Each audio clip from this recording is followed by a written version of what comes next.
नमस्कार, संसद टीवी में आपका स्वागत है। मैं हूं प्रतिबिंब शर्मा और आप देख रहे हैं प्रश्नकाल। संसदीय लोकतंत्र में कार्यपालिका की निगरानी और जवाबदेही तय करने के लिए विधायिका के पास कई उपाय हैं। उसमें प्रश्नकाल सबसे महत्वपूर्ण है। संसद के दोनों सदनों में प्रश्नकाल की कार्रवाई के दौरान विभिन्न विषयों से जुड़े सवाल पूछे जाते हैं, जिसका जवाब संबंधित मंत्रालयों की ओर से दिया जाता है। लोकसभा में भी प्रश्नकाल के दौरान विभिन्न मंत्रालयों से जुड़े विषयों पर सदस्यों ने सवाल पूछे, जिसका संबंधित मंत्रालय की ओर से जवाब दिया गया।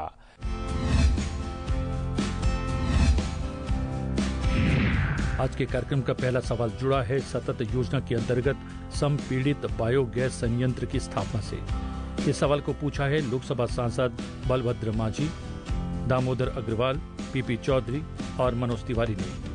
इन सांसदों ने पेट्रोलियम और प्राकृतिक गैस मंत्रालय से पूछा कि क्या सरकार द्वारा गैस आधारित अर्थव्यवस्था के विस्तार को ध्यान में रखते हुए स्वच्छ ऊर्जा तक समान पहुंच सुनिश्चित करने के लिए दूरस्थ और आर्थिक रूप से कमजोर क्षेत्रों, विशेषकर नीति आयोग द्वारा निर्दिष्ट आकांक्षी जिलों में पाइपलाइन अवसंरचना का विस्तार करने के लिए कोई कदम उठाए गए हैं, और यदि हाँ तो ब्यौरा क्या है। किफायती परिवहन हेतु संवहनीय विकल्प योजना के अंतर्गत लघु उद्यमियों को संपीड़ित बायोगैस संयंत्रों की स्थापना करने के लिए किस प्रकार प्रोत्साहित किया जा रहा है। उपभोक्ताओं और व्यवसायों को बायोडीजल और इथेनॉल मिश्रित पेट्रोल जैसे नवीकरणीय ईंधनों को अपनाने के लिए क्या प्रोत्साहन उपलब्ध है। क्या ऊर्जा की अधिक खपत करने वाले उद्योगों के कार्बन फुटप्रिंट को कम करने हेतु कोई विशिष्ट उपाय किए गए हैं। यदि हाँ तो तत्संबंधी ब्यौरा क्या है।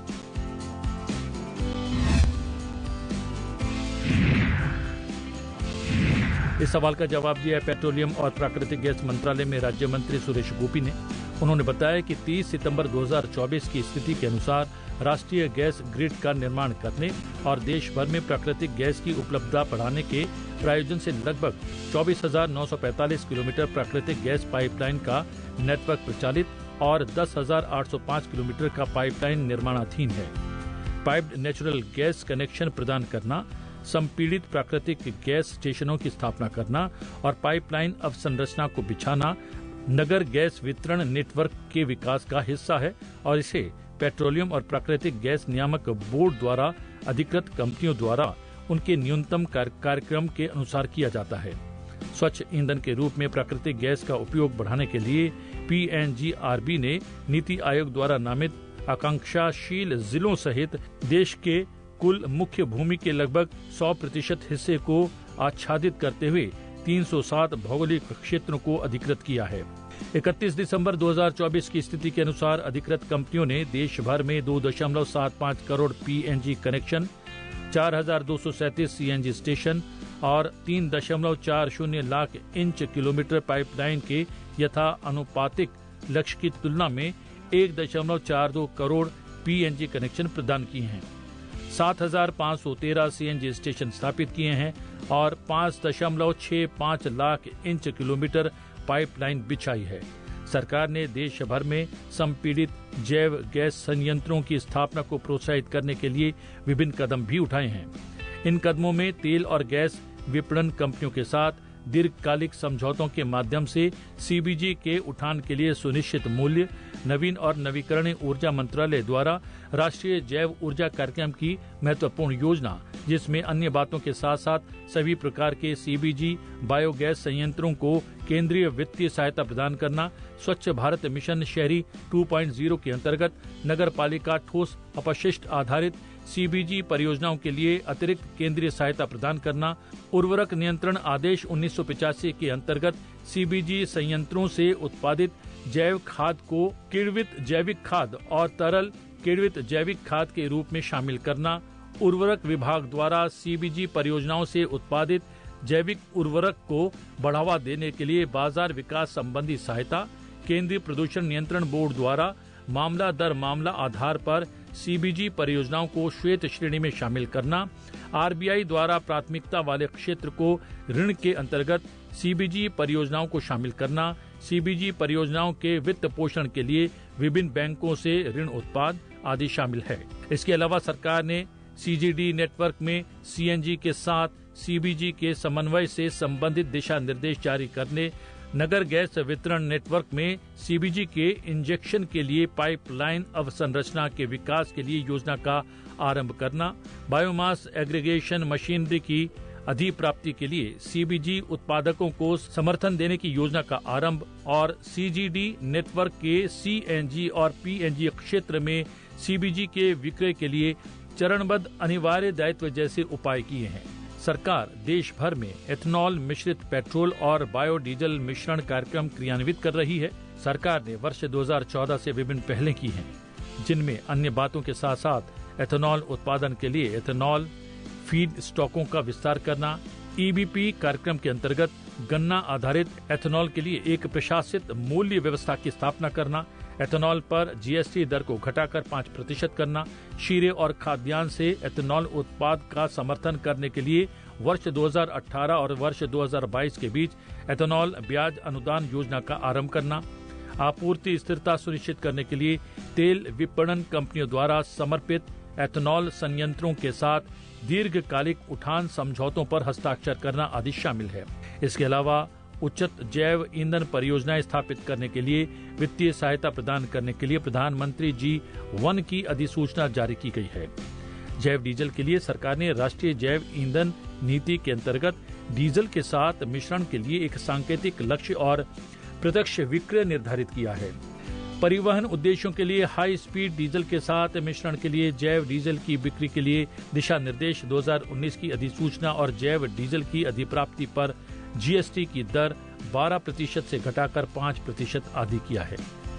इन मिश्रित ईंधनों को अपनाने से कार्बन उत्सर्जन में कमी आई है, जिससे पर्यावरण में सुधार हुआ है। भारत सरकार ने उच्च ऊर्जा खपत वाले उद्योगों को उनके कार्बन फुटप्रिंट को कम करने में सहायता करने के लिए कई कदम उठाए हैं।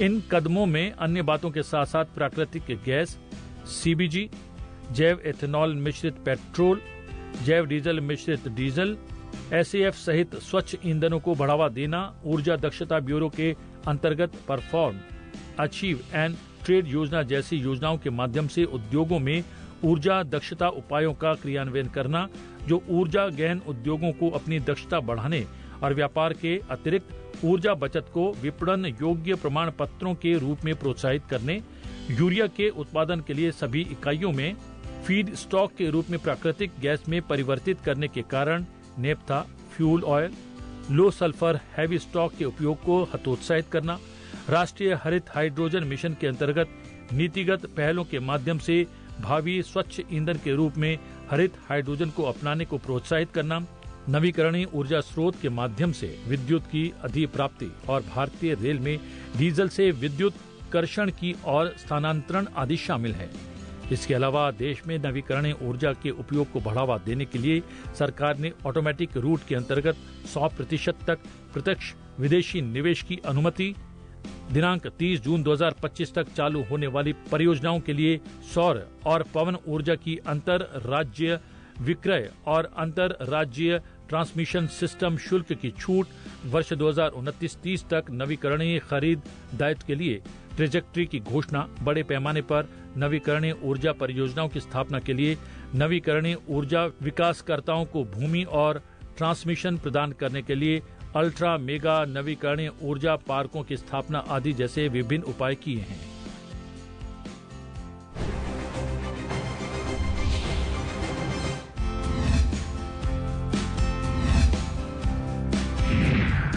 आज के कार्यक्रम का अगला सवाल जुड़ा है 50 अतिरिक्त विमान पतनों के विकास से। इस सवाल को पूछा है लोकसभा सांसद महेश कश्यप ने। उन्होंने नागर विमान मंत्रालय से पूछा कि क्या सरकार का 50 अतिरिक्त विमान पतन विकसित करने का प्रस्ताव है, यदि है तो ब्यौरा क्या है और प्रत्येक विमान पतन को पूरा करने के लिए क्या कार्य योजना और समय सीमा निर्धारित की गई है। क्या सरकार ने बस्तर लोकसभा निर्वाचन क्षेत्र में मां दंतेश्वरी विमान पतन जगदलपुर के विस्तार हेतु कोई कार्य योजना तैयार की है, यदि हाँ तो ब्यौरा क्या है। क्या सरकार का उक्त विमान पतन से नई विमान सेवाएं शुरू करने का भी प्रस्ताव है, और यदि हाँ तो तत्संबंधी ब्यौरा क्या है।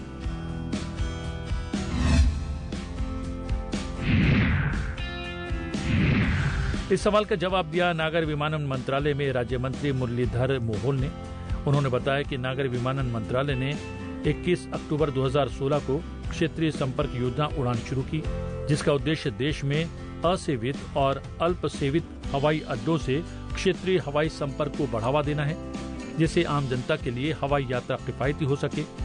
1000 रुपए करोड़ के बजटीय सहायता के साथ भारत सरकार ने 3 वर्ष की अवधि यानी 1 अप्रैल 2023 से 31 मार्च 2026 तक 50 से अधिक असेवित और अल्प सेवित हवाई अड्डों, हेलीपैडों, वाटर एरोड्रमों और उन्नत लैंडिंग ग्राउंड के पुनर्उद्धार विकास के प्रस्ताव को स्वीकृति दी है। जगदलपुर हवाई अड्डे का स्वामित्व छत्तीसगढ़ राज्य सरकार के पास है।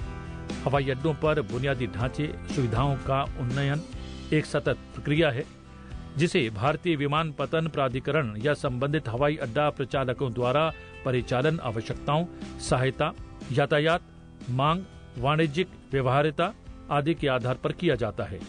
मार्च 1994 में वायु निगम अधिनियम के निरस्त होने के साथ ही भारतीय घरेलू विमानन बाजार पूर्णतः विनियमन मुक्त हो गया है।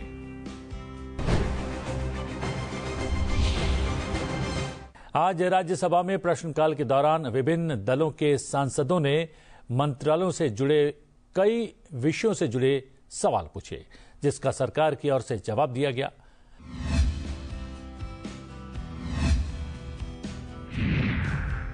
आज के कार्यक्रम का अगला सवाल जुड़ा है विकसित भारत एम्बेसडर युवा कनेक्ट पहल की स्थिति से। इस सवाल को पूछा है राज्यसभा सांसद सुजीत कुमार ने।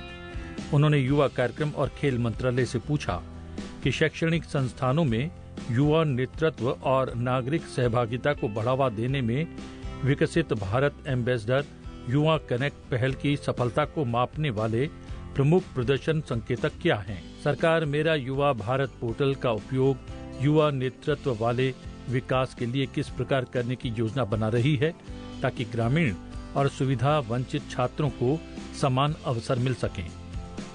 राष्ट्रीय पहचान, नागरिक उत्तरदायित्व और समालोचनात्मक सोच जैसी मान्यताओं को विकसित करने के लिए कौन कौन सी पद्धतियां अपनाई जा रही हैं और इनके प्रभाव को मापने की क्या प्रक्रिया है? क्या इस पहल को निजी, अंतर्राष्ट्रीय और गैर सरकारी संगठनों के साथ साझेदारी के माध्यम से बढ़ाने के लिए कोई प्रावधान किए गए हैं? यदि हाँ, तो ब्यौरा क्या है? इस सवाल का जवाब दिया युवा कार्यक्रम और खेल मंत्री डॉक्टर मनसुख मांडविया ने।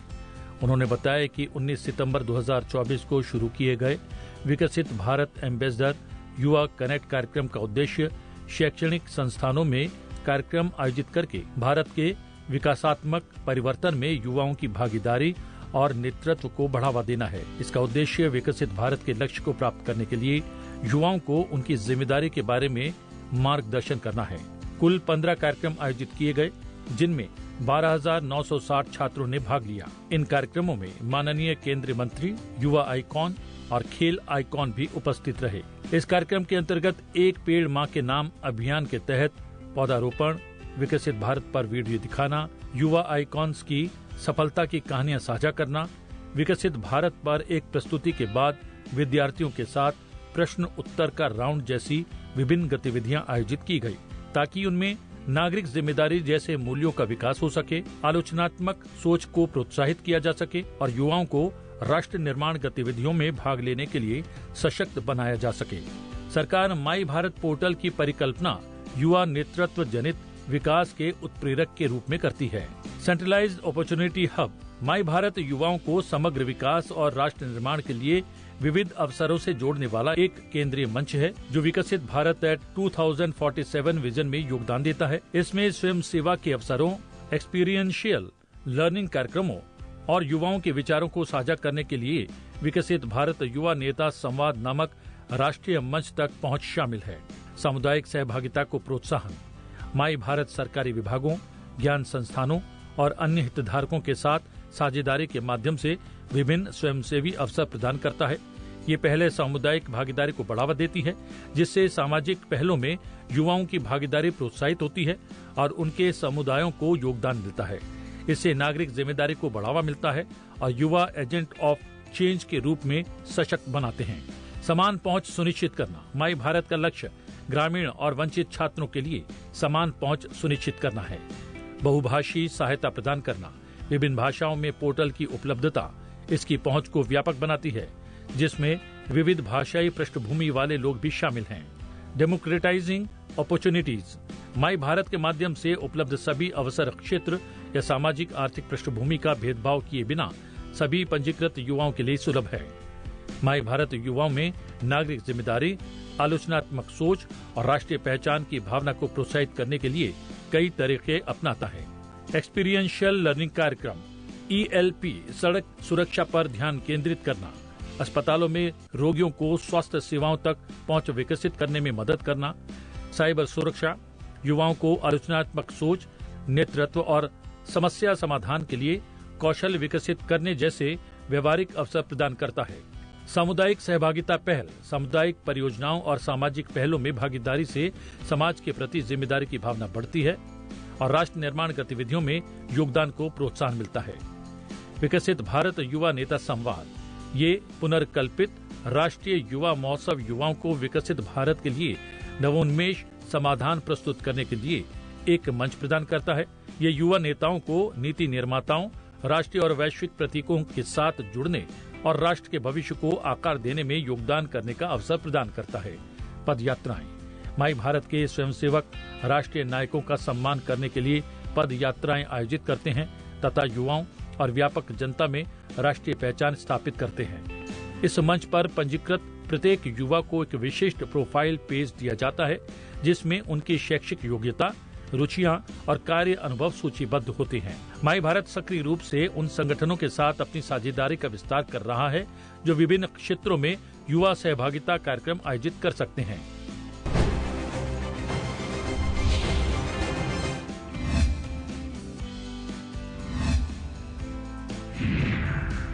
आज के कार्यक्रम का अगला सवाल जुड़ा है चंद्र मिशन से। इस सवाल को पूछा है राज्यसभा सांसद दीपक प्रकाश और डॉक्टर अनिल सुखदेवराव बोंडे ने। इन सांसदों ने अंतरिक्ष विभाग से पूछा कि क्या चंद्रयान 3 ने मिशन के लिए निर्धारित अपने सभी लक्ष्य हासिल कर लिए हैं? यदि नहीं तो क्या उद्देश्य शेष हैं और ब्यौरा क्या है? यदि हाँ तो इसरो की भविष्य में चंद्र मिशन कार्यक्रम चलाने की क्या योजना है? इस सवाल का जवाब दिया प्रधानमंत्री कार्यालय में राज्य मंत्री डॉक्टर जितेंद्र सिंह ने। उन्होंने बताया कि सरकार ने भारत के अंतरिक्ष विजन 2047 की घोषणा की है जिसका लक्ष्य 2040 तक चंद्रमा पर भारतीय अवतरण है। इस दिशा में सरकार ने हाल ही में महत्वपूर्ण आधारभूत प्रौद्योगिकियों का प्रदर्शन करने के लिए 2 नए मिशनों को मंजूरी दी है। विवरण निम्नानुसार है। भविष्य में चंद्रमा पर मानव युक्त मिशन के लिए महत्वपूर्ण प्राथमिक स्तर की प्रौद्योगिकियों का प्रदर्शन करना जिसमें चंद्र सतह पर सुरक्षित और सरल अवतरण शामिल है। चंद्र नमूना संग्रहण और भंडारण, चंद्रमा की सतह से ऊपर जाना, चंद्र कक्षा में डॉकिंग और अनडॉकिंग, एक मॉड्यूल से दूसरे मॉड्यूल में नमूनों का स्थानांतरण, नमूना सुपुर्दगी के लिए पृथ्वी पर वापसी और पुनः प्रवेश। इसके अलावा लैंडर और रोवर मिशन द्वारा स्वस्थाने किए गए सीमित अध्ययनों की तुलना में चंद्र नमूनों का अधिक विस्तार से वैज्ञानिक अध्ययन करने की परिकल्पना की गई है। चंद्रमा 5 लुपेक्स, ये mission Japan aerospace exploration agency के सहयोग से प्रारंभ किया गया है। अंतरिक्षयान में निम्नलिखित शामिल हैं: इसरो द्वारा भूखंड अवयव सहित चंद्र लैंडर का डिजाइन एवं विकास, जिसमें अन्य बातों के अलावा मिशन पश्चाताप प्रचालन, नेटवर्क सहायता, विज्ञान डेटा उपयोग आदि शामिल हैं, और जाक्सा द्वारा रोवर का डिजाइन एवं विकास तथा प्रमोशन। चंद्रयान 5 के प्रमुख उद्देश्य निम्नानुसार हैं: दक्षिणी ध्रुव क्षेत्र में लैंडर मॉड्यूल का सुरक्षित, सरल और सटीक अवतरण सुनिश्चित करना, लगभग 350 किलोग्राम वजन वाले रोवर को ले जाने के लिए एक लैंडर का डिजाइन, विकास और निर्माण करना, लैंडर से रोवर को मुक्त करना और चंद्र सतह पर तैनात करना, रोवर पर समायोजित किए जा सकने वाले वैज्ञानिक उपकरणों का डिजाइन, विकास और निर्माण करना तथा चंद्रमा के दक्षिणी ध्रुव क्षेत्र में यथास्थान मापन एवं विश्लेषण करना।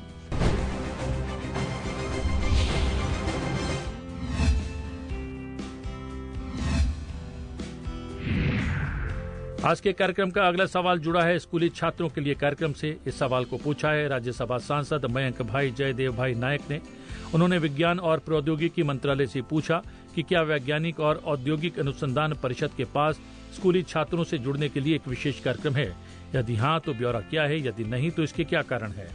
CSIR स्कूल स्टूडेंट्स कनेक्ट पहल की क्या उपलब्धियां हैं?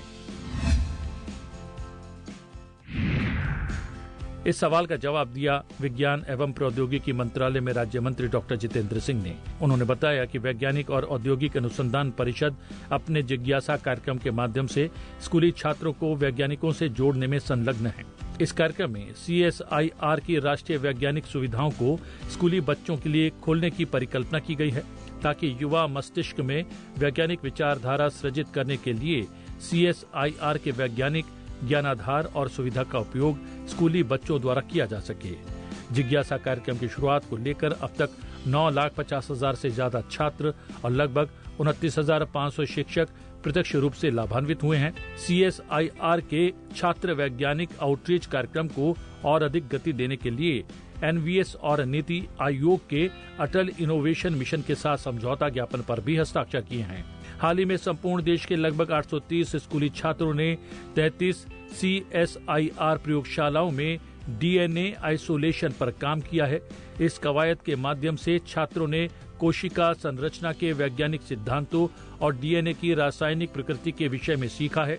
छात्रों को उनके वैज्ञानिक सिद्धांतों की समझ का मूल्यांकन करने और विज्ञान के प्रति उनके रुझान का आकलन करने के लिए डिजाइन की गई एक छोटी प्रश्नावली भी दी गई।